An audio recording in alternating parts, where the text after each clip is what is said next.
The Crocodile and the Hunter. A hunter went out into the countryside, far from his village, looking for food. After many hours he was sitting by his fire, eating the meat of the animal he had killed, when he noticed two eyes watching him from the bushes. The hunter picked up his knife, stood, and asked, "Who are you?" A wildcat then appeared. "I am Boaji," the cat said. "I can see that your skill has brought you a good day's kill." "I'm afraid I haven't had such good luck, and I'm very hungry. Could you share your meat with me? If you do, I'll return your kindness in the future." The hunter shared his meat with Boaji. Boaji ate well and rested for some time by the fire. He then got up, stretched his long, thin body, repeated his promise to the hunter, and walked away into the bushes. The next day the hunter went out again. He came to a place where the wild grass grew very tall. It was difficult to see where he was going. As he was pushing through the grass, he found a crocodile. "What are you doing here?" the hunter asked the crocodile. "You should be in the water." The crocodile told the hunter his story. The night before, he had gone hunting. He had traveled too far from the river, and now he couldn't find his way back. He begged the hunter to help him. "Please show me the way back to the river. If you do this, I'll bring you 5 loads of fish." The hunter was happy to help. He tied a rope around the crocodile's foot and led him to the Niger River. At the water's edge, the crocodile thanked him. "I'm very grateful for your kindness. Now, if you untie the rope, I'll go into the river and bring you back 5 loads of fish, as I promised." The hunter waited high up on the riverbank while the crocodile dived into the dark water. After a few moments, the crocodile rose up out of the water with an enormous fish in his mouth. He swam quickly to the water's edge, came out of the river, moved slowly up the riverbank, and laid the fish in front of the hunter. He then moved slowly back down the riverbank and slid silently into the water. The hunter inspected the fish and thought, "This will make a fine meal." Soon the crocodile brought out a second load of fish. These fish were smaller, but equally fine-looking. He laid this load lower down the riverbank. The hunter came down and carried the load higher, laying it down next to the big fish. The crocodile then returned with a third enormous load of fish, saying, "Oh dear, this is heavy." This time, he left the load at the water's edge. The hunter came down, took hold of the load, and pulled it further up the riverbank. The crocodile appeared again with a 4th load, saying, "I'm beginning to feel quite tired, but aren't these beauties?" He then laid the load in the shallow water near the riverbank. The hunter came down, picked the fish up out of the water, and carried them high up the riverbank to where the first 3 loads were. Finally, after some time, the crocodile returned with the 5th load of fish, which he laid at the edge of the deep water. He called to the hunter, "I'm afraid I have no more energy. I just can't bring these any further. I hope you don't mind." The hunter came down from the riverbank, walked through the shallow water, and came to the edge of the deep water. He was bending down to pick up the fish when the crocodile suddenly jumped out of the river, closed his enormous jaws around the hunter's foot, and dragged him under the water. The crocodile raced through the water to his brother crocodiles, who were lying on a small island in the middle of the river. He called to his friends that he had caught a hunter for their dinner and invited them all to come and enjoy the meal. Crocodiles suddenly appeared from every side and crowded round the hunter, moving their heads and tails from side to side and making hungry noises. "Wait!" shouted the hunter. "I helped your friend. He lost his way and I helped him. And now he's going to eat me. I ask you, is this fair?" The crocodiles replied, "Let's see if it's fair. You must get 4 opinions on this question, and then we'll decide." Just then, an asubi, a colored mat, floated down the river. It was old and torn. The hunter shouted to the asubi, "Asubi, please help me." "What's wrong?" the mat shouted back. The hunter told the asubi what had happened, and then asked, "Do you think this is fair?" The mat replied, "You are a man. I know what men are like.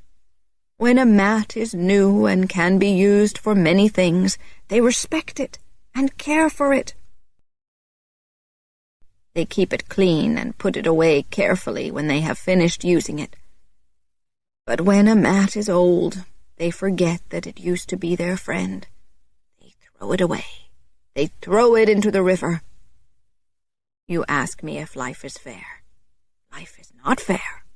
You will be fortunate if the crocodile treats you as well as men have treated me."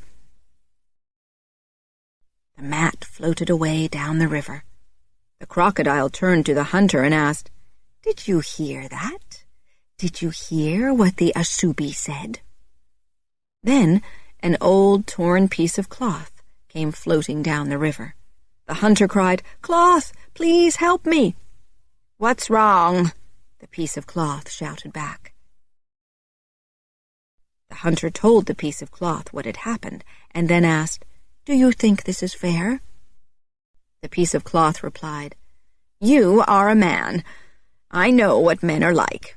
While a cloth is young, bright, and colorful, they wrap it around their bodies. They believe that the beauty they see in the mirror is their own and not the cloth's. They say, 'Look at me. See how beautiful I am.' But it is the cloth that is beautiful, not them. And the people know this, although they will not admit it, because they fold the cloth up carefully to keep it beautiful when they are not using it. But as soon as the cloth is old, they forget how it used to make them beautiful.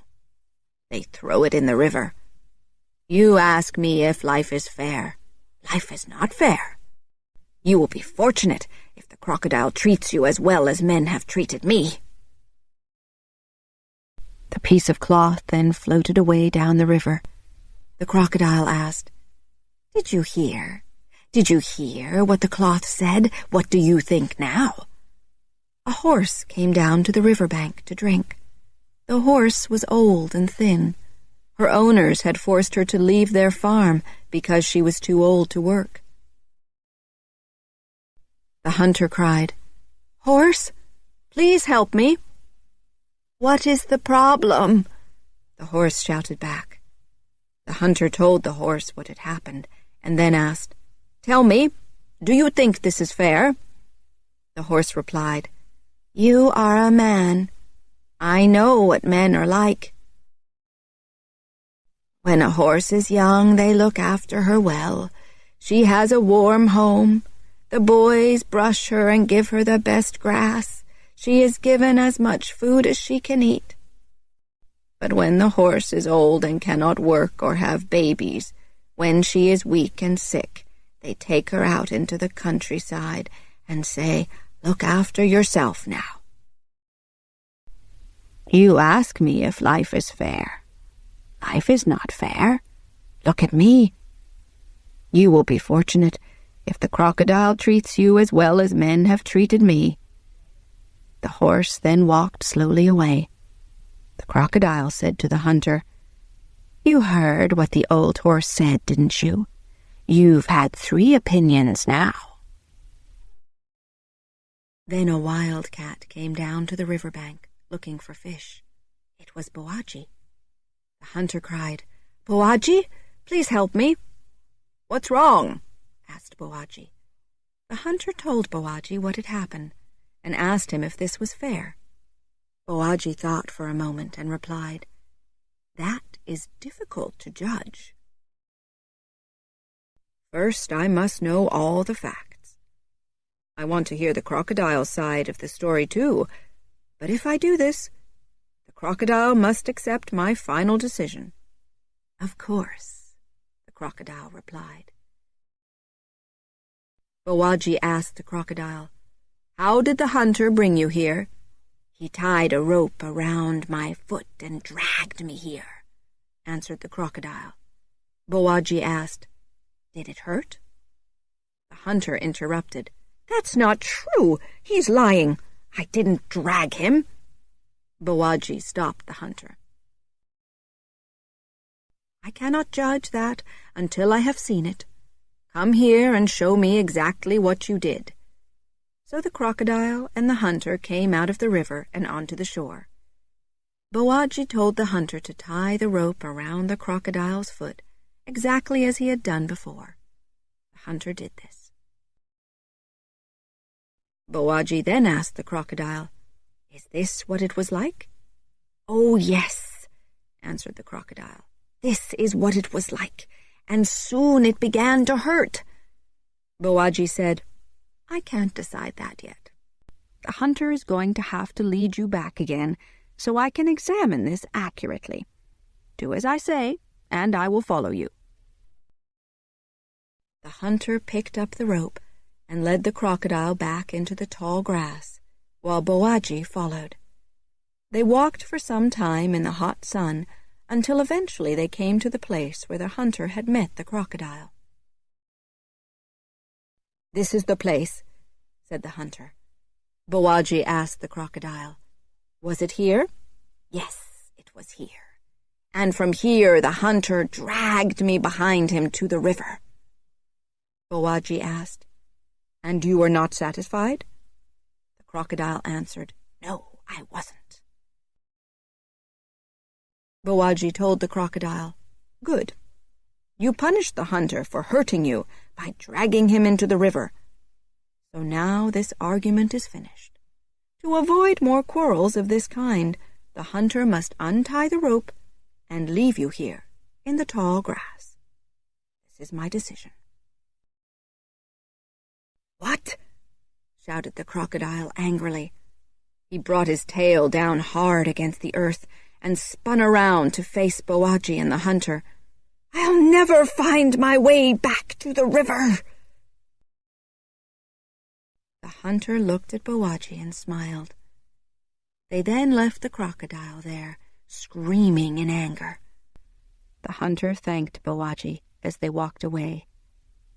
The time comes when everyone is treated as he has treated others.